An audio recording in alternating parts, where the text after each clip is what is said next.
that finally went off.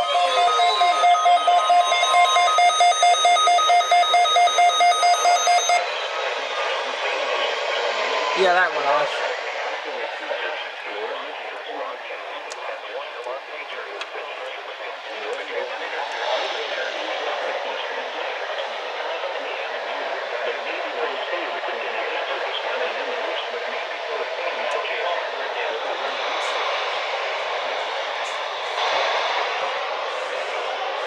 I heard it, yes.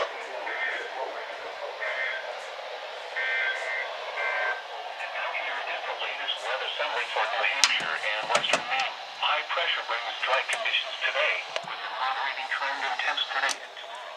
A series of upper troughs have the potential to bring light. I gotta swap the battery in that.